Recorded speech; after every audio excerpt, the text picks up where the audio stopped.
Okay. So there's a story, and you may be familiar with this.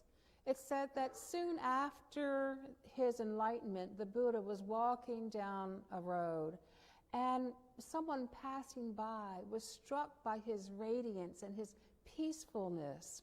And they stopped him and they asked, "My friend, what are you? Are you a god or a celestial being?" And the Buddha said, "No." And then the passerby asked, "Well, then are you some sort of magician or sorcerer?" And again, the Buddha said, "No." "Well, are you a man?" And the Buddha said, "No." "What are you then?" And the Buddha said, "I am awake." Today, we're going to be looking at soul awakening. We begin a new series based on James O'Dee's book, The Soul Awakening Practice. What does it mean to be awake? For the Buddha, whose name literally means awakened one, it meant being awake to the realities of the world, if you will, and seeing a path to freedom from suffering. So often we're walking through this life kind of on automatic pilot, right? Like zombies. Many spiritual paths teach that this world is an illusion, or Maya, as it's sometimes called. And during the course of time, perhaps over many lifetimes, we can wake up to the idea that there is more than what appears on the surface of this world.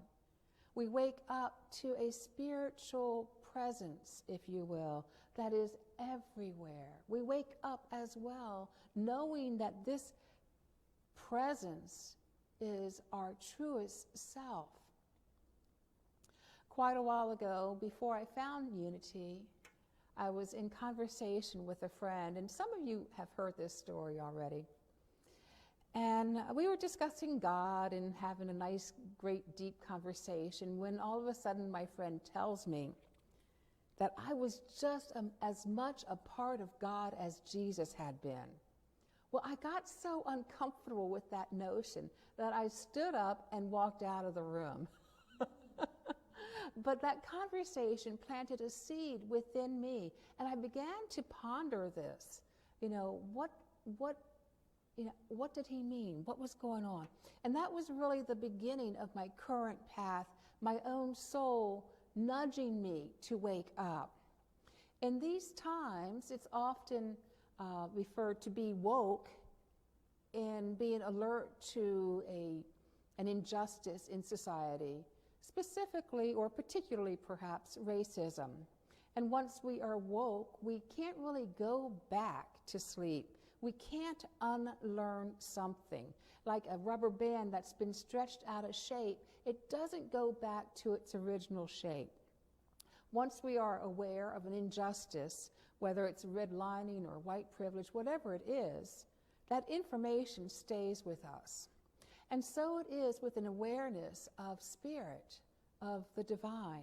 Once we know on a deep level and maybe have experienced that presence of God within and around us, we can't unexperience it. We can't go back. It is forever a part of who we are.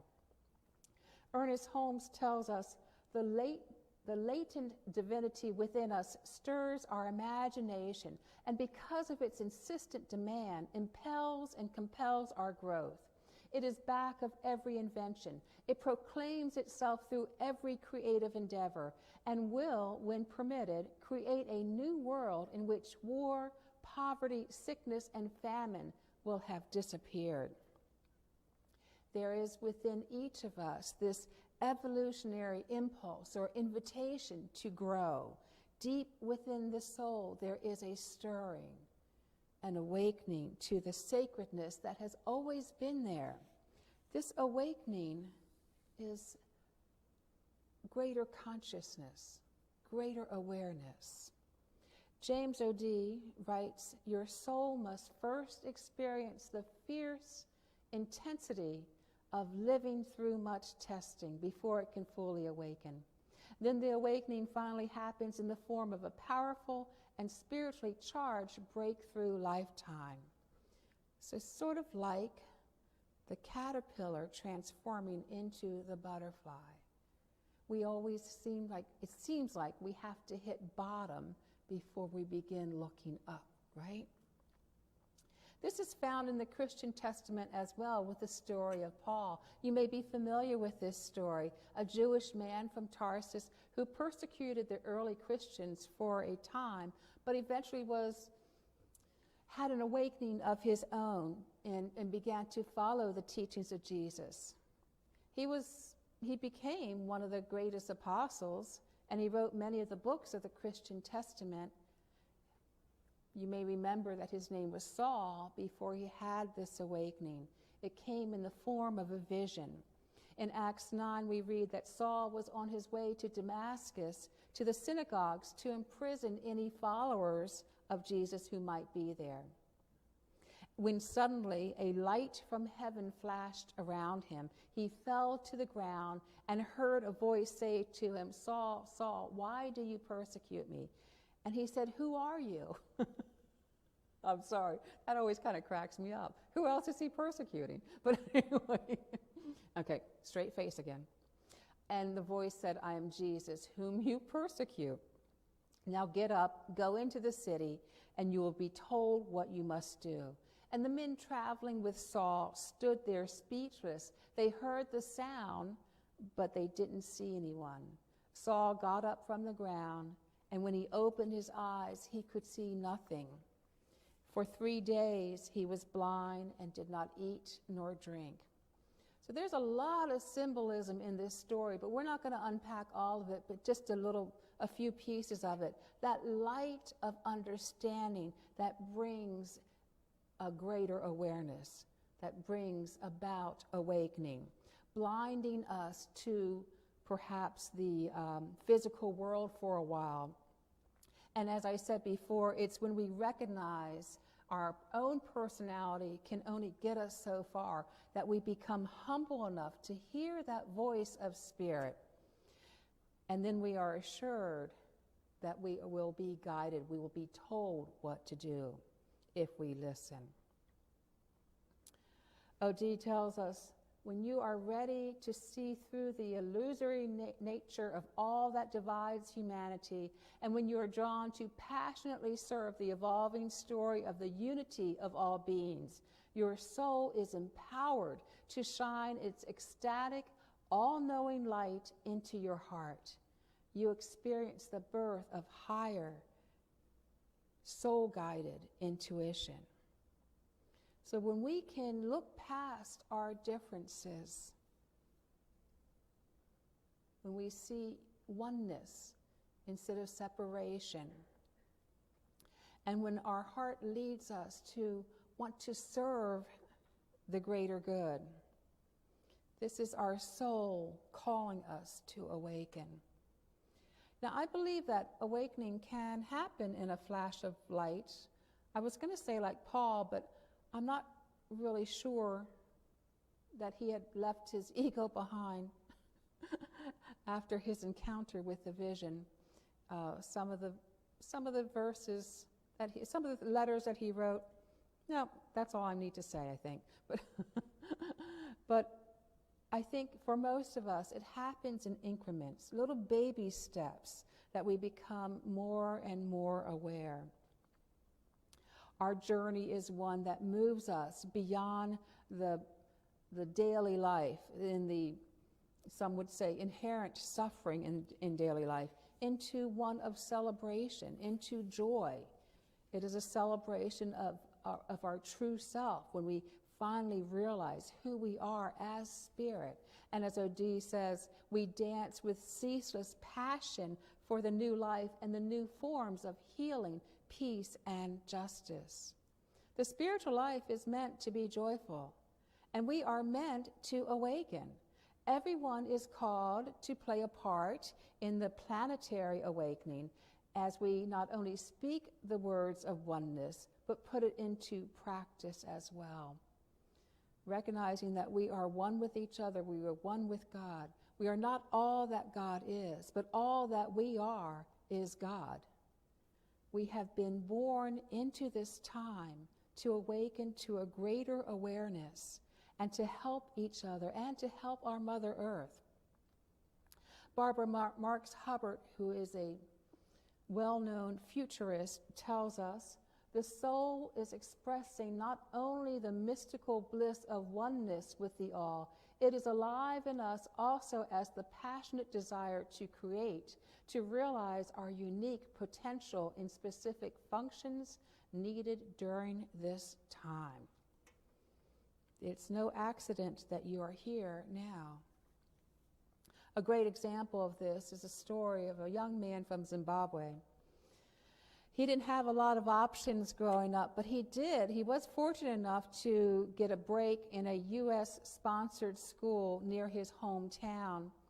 He began to study coding, and it merged with a desire for him to share knowledge. He had a background in teaching, for when he had graduated from high school, there was a shortage of STEM teachers, so he ended up getting his degree in education and taught at 3 high schools.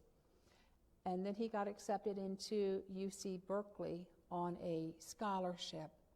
And he wanted to bring back his knowledge to his people. I get a little choked up on this one. This is such a beautiful story, I think. He started an education program teaching local Zimbabwe classrooms at the American Embassy. It soon blew up so that he went online and is teaching thousands of students now. His number one goal is to change the mindset of the students in Zimbabwe, to let them know that they can create things, that they have great ideas that can change the world. He's got a vision that the local universities there and the young people who are skilled with this knowledge will get hired to solve the world's problems. Despite the popularity of his classes, he has kept them free of charge, or at least as cheap as possible, some maybe $2 a month is what he said. So he is doing what his life has led him to do, really and truly. You know, according to Wiki Africa Education Program, there's more information on the city of Paris than the entire continent of Africa on Wikipedia. His goal is to change that, to help the world know Africa more. And I think he's going to do it. Barbara Marx Hubbard also goes on to say the footprint of self-centered humanity is seen everywhere on earth, and the life it is creating is not sustainable. I don't think that's anything new to anyone sitting here. She continues to say, we have reached a choice point. We are slowly awakening, realizing that we are one living body responsible for our own future. Our crisis is our birth. We are at that choice point. We can continue to grow and incorporate our spiritual teachings into our lives. And we do that moment by moment, my friends. We do that through prayer and meditation, through things that bring us back to center. If it's a breath or an art project, it doesn't matter. We do that by listening within. We do that by choosing. I invite you to join me in our affirmation. I choose to awaken to divine possibilities. Let's say that again. I choose to awaken to divine possibilities. Yes, it takes us all. As we move into a time of meditation, well, let's just move into a time of meditation. So let's go ahead and get comfortable. And softening your eyes or closing your eyes so that you're not distracted by what's going on. First, I'd like for you to consider your own life and how you may have grown already.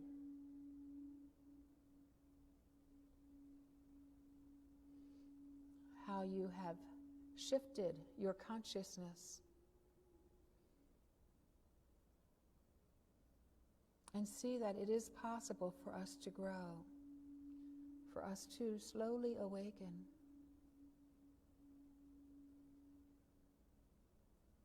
And know that there is more.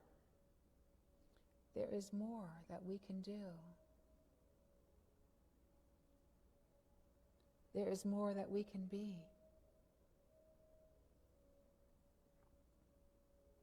Fortunately, we have been blessed by divine wisdom within that leads us on our path. So as we go into a time of silence, we allow this silence to take us deeper, to connect with that wisdom. We are open and receptive to this guidance, this illumination. We may not see the whole path, but we can see the very next step for us to take.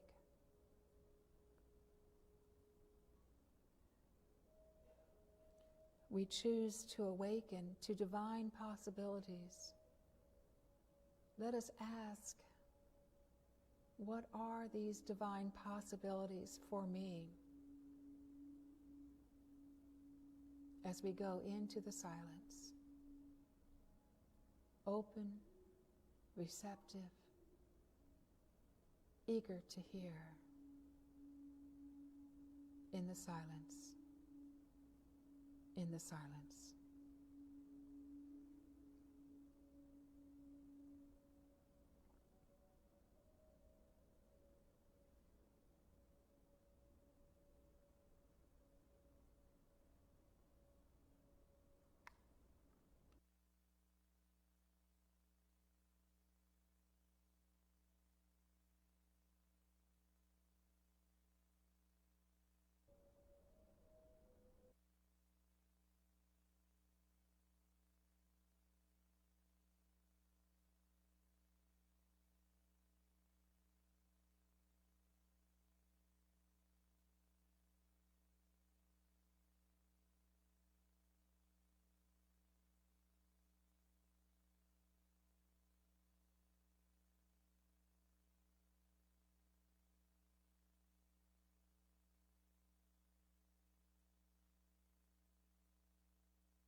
Miracles tells us the journey to God is merely the reawakening of the knowledge of where you are always and what you are forever.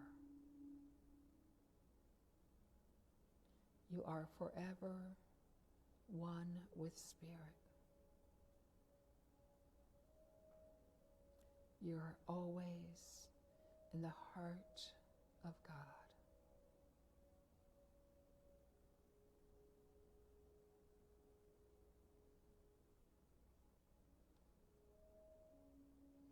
In the silence, we know the love that abounds.